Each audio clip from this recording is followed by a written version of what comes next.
really be truly terrified in your day-to-day life, and I'm quite looking forward to that controlled panic of being in big wind and big seas.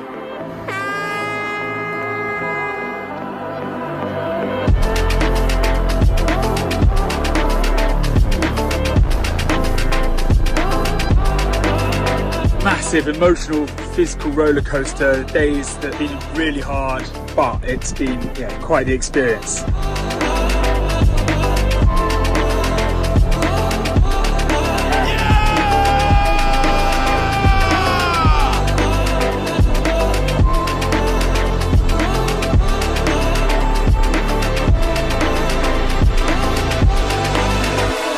It's Elliot Awin. Thank you very much. Thanks for coming on, mate. Thank you very much. Pleasure to get to know you behind the scenes. But can you just tell the viewers and listeners a bit about what you do in your story?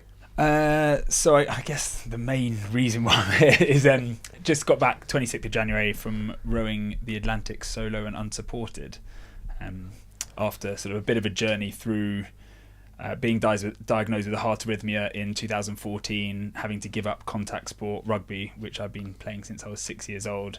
So at 27, that was kind of taken from underneath my feet. So had to sort of find a direction once that had disappeared. What was the sort of impact on your life at that time when you got diagnosed? Were you in a rugby game, weren't you? No, so I woke. I'll start from so November 2014, woke up in the middle of the night, and my heart rate was going 220 beats a minute. But as like a 27-year-old bloke, most of us just think we're invincible, right? So we tried to get back to sleep, went to work the next day, and everyone's like, "You look a bit tired. Everything all right?" And I was like, "Well, I was up all night with a racing heart rate and hadn't been out the night before, so there's nothing untoward."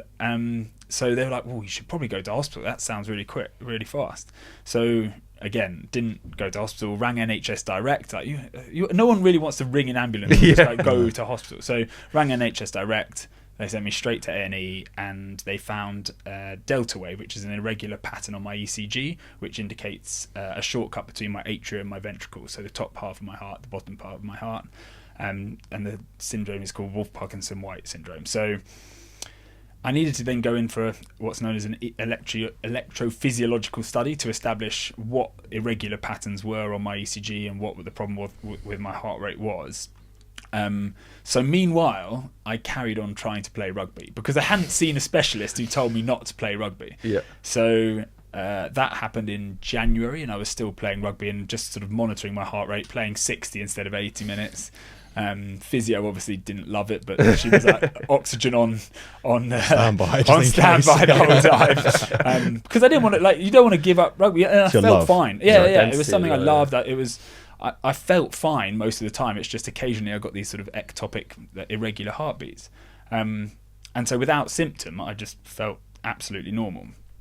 Went in for an EP study, sort of mapping out the electrical conductivity of my heart in January, and then I was diagnosed with another irregular heart pattern, which is atrial fibrillation. Now, 1.5 million people in the UK have it or are diagnosed with atrial fibrillation, and that is a vibration of the top part of your heart, your atria. So they can flutter at like 400 beats a minute, but the natural pacemaking part of your heart, which is called the AV node in the middle, regulates that, so your ventricles then beat at your normal sort of pulse rate at sort of wherever it's sitting at the time. And that came and went. So I wasn't in AF the whole time, so I still carried on trying to play rugby. So between being diagnosed and then any further symptoms, my last game of rugby actually ended up being at Twickenham playing for Surrey. So quite a bit of I say that was my last game. That was my last proper game of rugby. That's quite a nice way to go, though. Absolutely. Yeah, I didn't know it was my last game at the time. Yeah. But of course, it was amazing. Like, we beat Leicestershire in the Bill Beaumont Cup in the final, which was amazing. Yeah, cool. In front of half a staff, like the 300 people. Still cool. But so then that summer, like, everything was fine. I then decided actually, everything wasn't fine. I went on a stag do to Poland, to Krakow. Right. Okay. Came back and my heart was like all irregular. Went to A&E, AF, so atrial fibrillation, and they had to bring that back into regular sinus rhythm. So had to be defibrillated in hospital, bringing that back into regular rhythm. And then that was when I realised and saw another doctor there, said, look, rugby is probably going to have to be chopped. Mm. Yeah. Obviously, I then tried to play. Next weekend. Yeah, exactly. Because I felt fine. Go back to pre-season training, and the fitness of pre-season was fine. And obviously, I wanted to go back to pre-season because if you think every Tuesday, Thursday, Saturday, I saw 30 of my best mates that I've known since I was 6 years old. So for like 21 years, I've played rugby with these guys, and to have that taken away, what do I do socially that immediately replaces that Tuesday, Thursday, Saturday? It's like difficult. So I went back to pre-season. Didn't go back to playing like at the same level. So I think Dorking was still playing in Nat 2 at that time. Didn't go back and play for the firsts. It's a good standard. Really, nice standard, like level 4. Yeah. Decided to play for the vets. So they're like over 35s, which obviously isn't that young. It is young. Yeah, it's very young. So I went to play for the vets, and 5 minutes into the game, my heart started racing, and obviously the older guys, like in their mid-60s, were like, "Hang on, mate, you're meant to be the one that's fit and healthy, and just come off." And I was like, "Yeah, but..." So again, ran NHS Direct. Yeah. Again, good old NHS Direct. They then sent an ambulance to get me. They sent a small, like one of those little vans put me on an ECG. He then rang the Blues and Twos, got taken to East Surrey. Again, had to be cardioverted back into sinus rhythm. And at that point, realised I had to give up rugby. Yeah. So that was October 2015. Yeah, October 2015. And then realised, I've got to find something to replace rugby. And kind of like subconsciously, like retrospectively, reflectively looking back on how I went about that, I actually just realised I'll just join another club.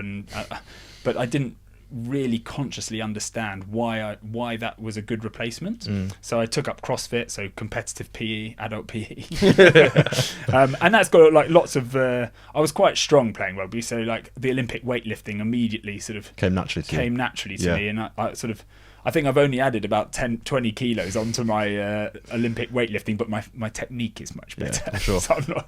What was it like, coming back to rugby, what was it like giving it up and saying enough's enough, and that final nail in the coffin, as it were, when they said, actually, it's going to be really serious if you carry it on? What was that like? Yeah, it was really hard. And I think, like, reflectively looking back on that, you don't see your mates Tuesday, Thursday, Saturday. And I also found it very hard going down to watch. I mean, I've never really watched much sport anyway, because I've always like been playing on Saturday. So like I've never supported a Premiership club, for example. So I've always been playing on a Saturday, and I couldn't go down and watch Dorking because you see everyone in the dressing room, you're like, it's just not the same, right? And so so I never went to watch. Plus, you get the old guys who are like, "Why aren't you playing then?" And you're like, heart issues. Say the same story every like, time. You're a bit young for a heart issue. I was like, yeah, I know. It's like you just want a sandwich. Don't remind me. I've got a heart problem. I can't play rugby anymore. Yes, I miss it. Like, I know it's annoying. Stop asking. Yeah, stop asking. Yeah. And so I didn't go down. And then looking back on it, it was like, obviously that community you miss, and like you just don't feel part of. And then all your mates are talking about rugby all the time. You go out on a Saturday night, and they're like, "Oh, the game was so good." And you're like, "Well, thanks." Yeah, cheers, guys.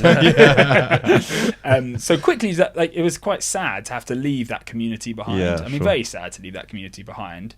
But now looking back on it, replacing it with CrossFit was nice because I could replace that competitive. I'm super competitive, and so I could be competitive with this adult PE.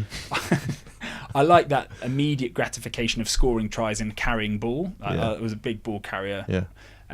So scoring a try is like hitting a PB and like a big Olympic lift, and so because it's such a unique moment, that can kind of be replaced with that. So emotionally, physically, it was transactional. So the transition was quite easy.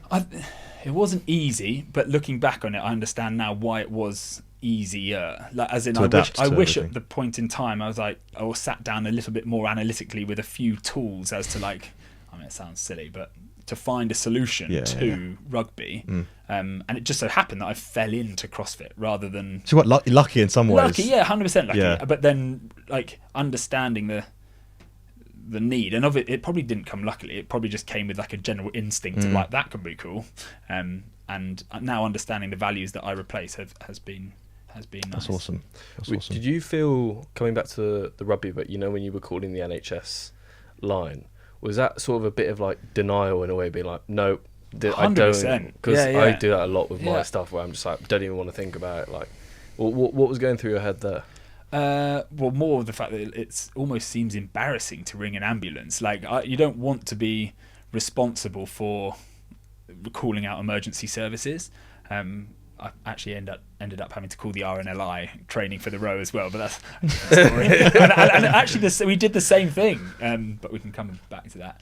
But no one wants to ring the emergency services because you're not sure that that is for you. But with your heart going at 220 beats a minute, it ended up being for 5 hours. That's scary.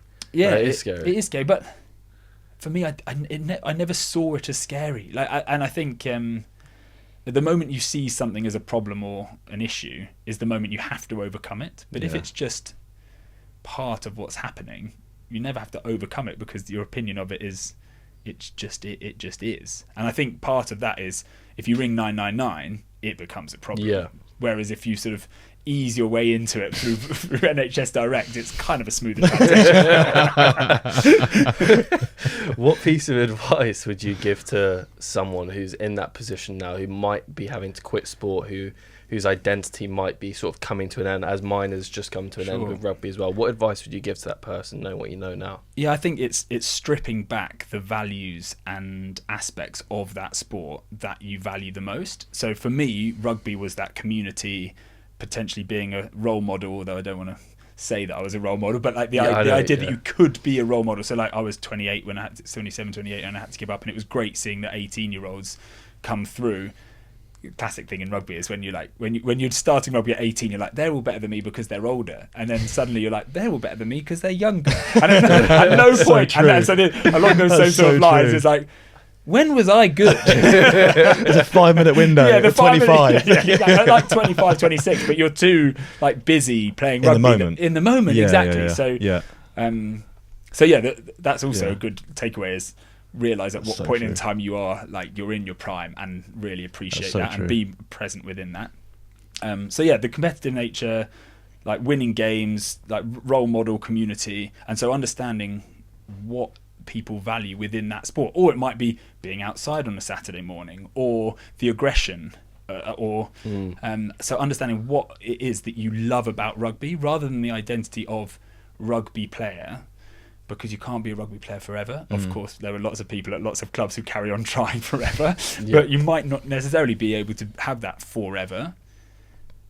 So what is it that you love about rugby other than just it being rugby, that you might be able to find something else? And that might come from 2 or 3 different things, because it might come from a sport that you take up in its place, but you're not outside in that sport, so then get outside on a Saturday doing something else. Love that. I love that as well. You kind of embody the word resilient, in my opinion. You're a very resilient person. You were saying how even when they were telling you, you can't play, you're going back and you're back. If a lot of people watching this will be struggling with doing stuff like that, struggling with being resilient with their mental health, with their well-being, is that something you learn, or is that something that's sort of like natural to you? This is a real question that I've been like thinking about, like on the row especially, right, sitting in the middle of the Atlantic thinking like, am I resilient? And the thing about resilience is almost like you have to overcome something to be resilient. A bit like bravery. You're not brave if you're never scared.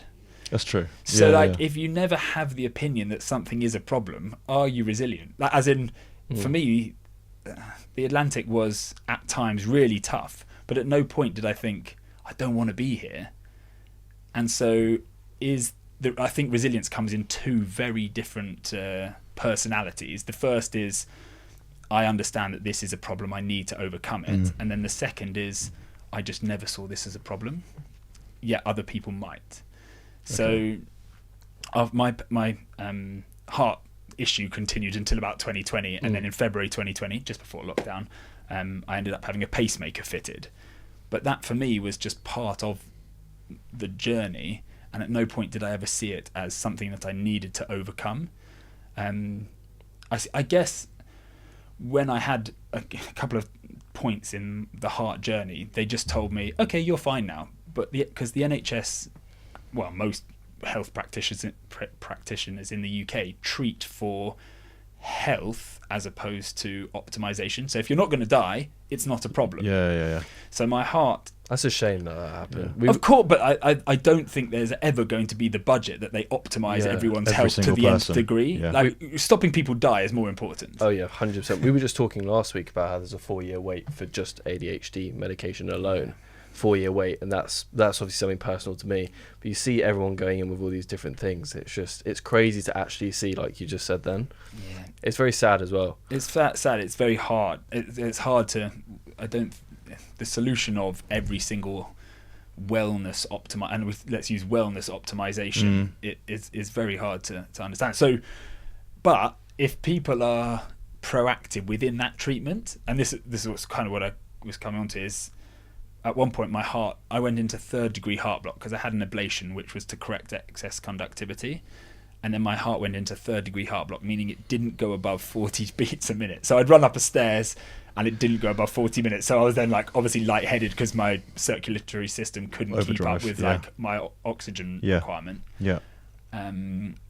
And I was fitted for a pacemaker basically a year before my actual pacemaker got fitted. Okay. But I went in for my admission ECG, which is basically to say you've arrived to have your pacemaker fitted, ECG, and I'd gone back into sinus rhythm. So the 3rd-degree heart block had disappeared. And so they're like, okay, you're okay, go home. I'm like, I'm not sure I agree with that. Strongly disagree. So then proactively, having taken a big interest, so I did mechanical engineering at uni, so I took a big interest in the science behind my heart problems, and I think that's something that a takeaway that everyone should do. That's helped you. Yeah, but if you obviously don't do mechanical engineering, gain a better understanding of but to gain an understanding of your heart, or the mechanics of it. Yeah, your mechanics, like whether it's a meniscus in your knee, or like to understand how you can best recover and then optimize and beat that. And not take no for an answer immediately. Of course, no might be the answer. Like, you can't do this. Okay, but can I do this? Yeah. Always finding a way to overcome. Yeah, it's not so adversity. much. It's just not to stop, right? Yeah. And keeping that momentum and inertia of what's going on. And so I said, I want to come in for an exercise stress test to make sure that in a controlled environment, my heart rate can go up to 180 and back down to resting without me dying. Yeah. And so I said, this is what's happening. They're like, okay, that's a good idea. Because you think that with anything revolving around the heart, and you've had some serious issues, is you're told to slow down and you're told to sort of get your heart rate to a certain amount, but nothing above that. And you have to be really steady state most of the time, but by all means, don't sit down for 8 hours, 12 hours a day. I have clients of mine who have exactly the same thing, and they're so scared to get the heart rate to a certain point because the fear they've got from previous. I mean, anyone would be like that. So it's amazing to see that you found something like CrossFit, which is one of the most physically demanding things, and mentally demanding as well. That you've now have that fear-free. It's unusual. I think it's because of things like that testing, and the more you do it, the more confident you become. And so that initial exercise stress test, where I think I got stuck on a stepper with an ECG, took my heart rate up to 180, and then it came back down again. And so had I passed out in hospital, it would have been fine compared to being passing out in the gym, etc. True. So I think that's the proactive part of, like, don't really take an ownership of your treatment. Okay. Rather than just the number of people I said, I was diagnosed with a heart arrhythmia. I was like, which one? And I'm like, don't know. Wow. And it just surprises me that they don't care to ask the question. Maybe it's a bit of a denial thing, and so that could be something that people, it's a coping mechanism. But I think the better coping mechanism is the opposite of finding everything and trying to come up with a solution. But also, kind of back to what you said earlier, is you naturally just trust people. When a doctor says to you, you can't do something, you just go, oh, okay. If he's telling me I can't, I mustn't be able to do it. Therefore, what you've done is you've sort of questioned it, and you've gone, well, actually, I can. I've just got to find a way that works best for me. And everyone's like that. And I think because you were young, I think it's you were able to find the CrossFits and the belligerent, I guess. It's not resilience; it's just belligerence. I was reading a study when I was looking into all the heart failure stuff and pacemakers, and it said recent findings shows that about 40% of pacemaker recipients, great word, and up to 30% of heart failure patients experience depression and depressive symptoms. Wow. Going through what you've gone through, you can see how, like, mentally challenging this could all be. People out there who have got heart problems, and like Joe said, they're scared to go out, they're scared to push and sort of bring back those bad memories. What advice would you sort of give to them, knowing what you know now and you've pushed the boundaries? Yeah, jumping ahead quickly now, it's like, and it sort of gives me goosebumps just to like think about it, is the number of when people have seen that I've completed the row, having rowed solo unsupported across the Atlantic Ocean with a pacemaker. It's quite nice to hear the number of stories where people have said, oh, I have had a pacemaker, but my doctor has told me I can't play with my grandkids, let's say, or run for the bus. And you just rode 3,000 miles. And so that it gives people a little bit of that confidence piece to say, actually, I might be able to. I'm not saying everyone can go and row the Atlantic with their heart condition, obviously, but then should be investigated. I mean, there was a mum got in touch with me to say, my 5-year-old was diagnosed with Wolff-Parkinson-White, which is one of the arrhythmia I was diagnosed with, and he was worried about going to school and playing football with his mates. But I've now shared your story with him. It's amazing, and that's insane. He now thinks he'll row the Atlantic. That's and just I'm unbelievable. Like, that's unbelievable. Yeah, that is like all I needed to hear. Yeah. And like it brings a lot of purpose to the row. We hope you enjoyed part 1 of 3 of this episode. If you're watching on YouTube, please like and subscribe. And if you're listening on Spotify, Apple Podcasts, wherever you are, please leave us a kind rating. It helps us more than you'll ever know. Here's a bit of what you can expect in part 2. I had a heart operation and I just decided I was going to stay in bed for 2 months. I then saw you rode the Atlantic and I got out of bed and came to this talk. I just find it bananas that you've done 3,000 miles in 44 days in 1 hour.